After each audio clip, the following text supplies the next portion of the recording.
Bismillahirrahmanirrahim. Islam tidak bertabrakan dengan harta, tapi juga tidak menyatakan bahwa harta itulah segala-galanya. Harta itulah yang akan membuat orang bahagia.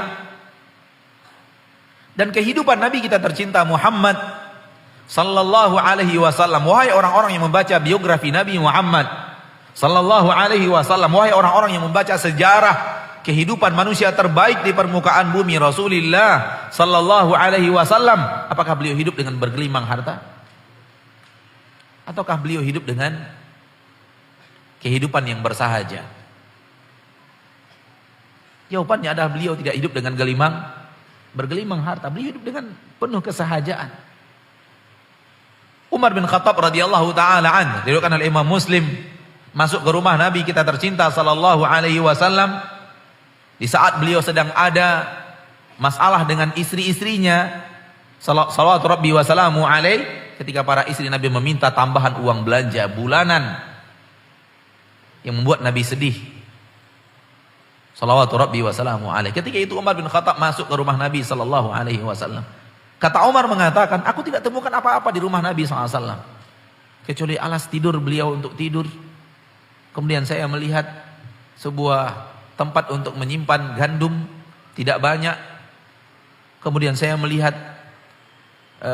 bejana air, dan rumah Nabi tidak dihiasi oleh harta. Dan alas tidur beliau pun adalah alas tidur yang biasa-biasa saja. Berbekas di tubuhnya ketika dijadikan alas tidur, alas yang kasar. Salawatu rabbi wa salamu alaih. Dan ketika Umar radhiyallahu taala anhu meneteskan air mata melihat keadaan Nabi SAW yang sangat bersahaja, kata Nabi SAW, ada apa wahai Ibnu Khattab? Umar mengatakan, ya Rasulullah, tidakkah engkau ambil sebahagian kenikmatan dunia, sementara penguasa-penguasa Persia dan Romawi hidup dalam kenikmatan yang luar biasa? Kata Nabi SAW, ulaika ujjilat lahum hasanatuhum fil hayatid dunya. Mereka adalah orang-orang yang ingin mendapatkan kenikmatan hanya di dunia. Lahumud dunya walanal akhirah, biarkan dunia untuk mereka, akhirat untuk kita. Bahkan di dalam riwayat lain dikatakan bahwa Nabi mengatakan kepada Umar, awa fi syakkin anta ya ibnal Khattab, sudah masukkah keraguan kepada hatimu wahai anak Khattab? Ketika engkau mengira hidup ini adalah untuk dunia, apakah sudah ragu engkau dengan adanya hari akhirat, bahwa kenikmatan yang sebenarnya bukanlah di dunia, kenikmatan sebenarnya ada di akhirat. Di dalam hadis yang sahih dari Imam Muslim dikatakan, orang yang paling merasakan kenikmatan dunia, yang paling banyak merasakan kenikmatan dunia dari penduduk neraka, suatu saat di neraka akan dicemplungkan di neraka sesaat dan dibangkitkan lagi dari neraka. Dan Allah bertanya kepadanya, hal marra bika ni'matun qattu, apakah pernah berlalu dalam hidupmu satu kenikmatan? Dia katakan, tidak pernah berlalu satu kenikmatan apapun dalam hidup. Itu dicemplungkan sesaat ke neraka dan dibangkitkan ke neraka, lupa dia kenikmatan dunia yang pernah dia rasakan. Hal sebaliknya kata Nabi, didatangkan dari penduduk surga orang yang paling banyak mendapatkan penderitaan dunia, lalu dimasukkan ke dalam surga. Setelah itu dikeluarkan lagi dalam surga dan ditanya oleh Allah Subhanahu wa taala, hal marra bika bu'sun qattu, apakah berlalu dalam hidupmu kesulitan? Apakah berlalu dalam hidupmu kerintangan, hal-hal yang berat? Ia mengatakan tidak pernah berlalu apapun keburukan dalam hidup. Sesaat kenikmatan surga melupakan penderitaan dunia, dan sesaat penderitaan neraka melupakan membuat lupa kita terhadap seluruh kenikmatan yang ada di dunia ini. Ikhwani wa akhwati fid din. Oleh karena itu Nabi SAW mengatakan kepada Umar bin Khattab, awa fi syakkin anta ya ibnal Khattab, sudah masukkah keraguan ke dalam hatinya wahai anak Khattab? Namun lihatlah manusia sekarang. Kita bicara manusia, yang kita maksud adalah kaum muslimin dan kaum muslimat. Karena kita sangat mencintai mereka. Kita peduli kepada mereka. Kita menyayangi mereka sebagai seorang muslim dan muslimah yang beriman. Raditu billahi rabba wa bil islami dina wa Muhammadin sallallahu alaihi wasallam nabiyya wa rasulah, yang menyatakan asyhadu an la ilaha illallah wa asyhadu anna Muhammadar Rasulullah, Berkelibatkan kepada Al-Quranul Karim yang menyatakan Rasulnya adalah Muhammad sallallahu alaihi wasallam. Adapun yang di luar agama Islam, pada dasarnya mereka tidak memasuki pintu kebaikan dan kebenaran. Akan tetapi yang kita bicarakan kita di sini adalah umat Islam. Lihat kebanyakan mereka mengejar kebahagiaan tidak kembali kepada ayat-ayat Allah Subhanahu wa taala. Mengejar kebahagiaan di balik harta, harta dan harta, harta dan harta. Ini sekelompok orang yang sangat banyak diseret oleh syaitan untuk lari daripada jalur yang benar.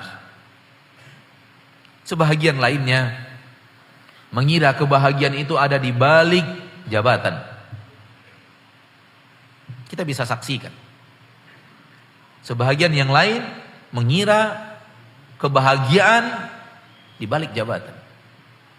Soal harta, dia sudah memiliki harta yang menumpuk, akan tapi dia belum merasakan kebahagiaan itu, sehingga dia mengejarnya di balik jabatan,